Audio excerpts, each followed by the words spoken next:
Go. First, our volunteers have to write down their answers to 10 questions privately.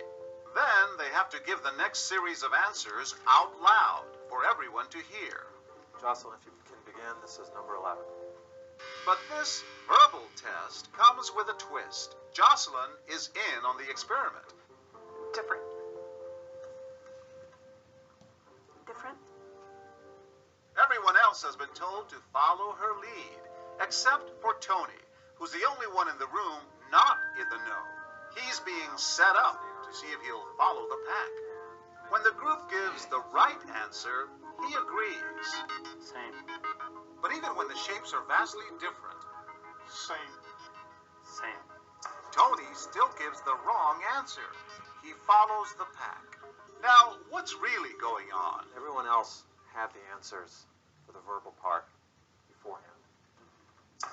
Unwittingly, Tony has demonstrated Dr. Burns' point precisely by going along with the wrong answers. You know, 5 people have seen it, and I'm not.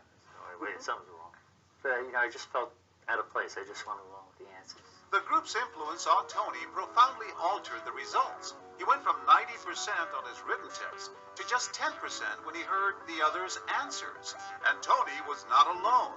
We changed the hot seat 7 times. Eric got 100 on the written exam, but when he followed the others... You got 60% right. I was definitely influenced by the group. And then there's David and Graham. Unlike the others, they had the courage of their convictions, giving the right answers, even when the group did not. I wanted to go with what I felt was the correct answer and trust myself, and that's what I did. I think you did great. You stuck to your guns. We'll get back to what all this means in a minute. But what about outside the lab? We try our experiment in real life, at dinner, to see if we can replicate our results on a more social scale. The place, 66, John George's Asian restaurant in Lower Manhattan. Primetime has invited these people here for a fabulous evening and a surprise. Would you like to come share the menu with us? Our host, celebrity party planner and TV personality, Colin Howie, a man who has planned sumptuous and sophisticated parties for the rich and famous all over the world. Our secret experiment, this time we're focusing on manners. We've asked Colin, along with his friend and partner in this etiquette caper, Donna DeCruz, to do some outlandish things that most polite people would never even think of doing. Our dinner guests this evening are actually unwitting test subjects. Although they don't know it, we'll be watching them to see if they go along with the group, even in a social setting.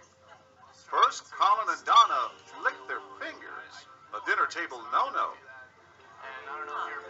Then Colin even picks his teeth. But our guests, all perfect strangers and perfectly proper, initially seem not to take the bait. Until dessert comes and the barriers fall. We're all family now, Marseille. No, you go like this, face first. I know.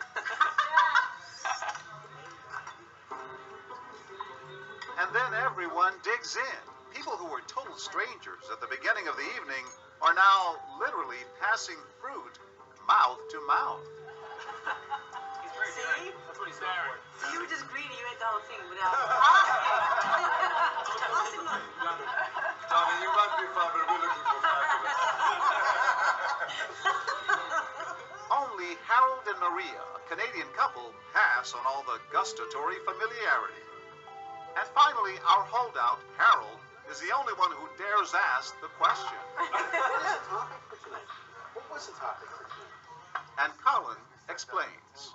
I did things that I would never do at the table. She started to eat the mango with her hands, and the next one we were passing it around the table. I was sitting here and I heard. I could never pick up chicken or... I wasn't sure. I think because we broke the rules, and we made things possible at the table, so everybody followed suit with it.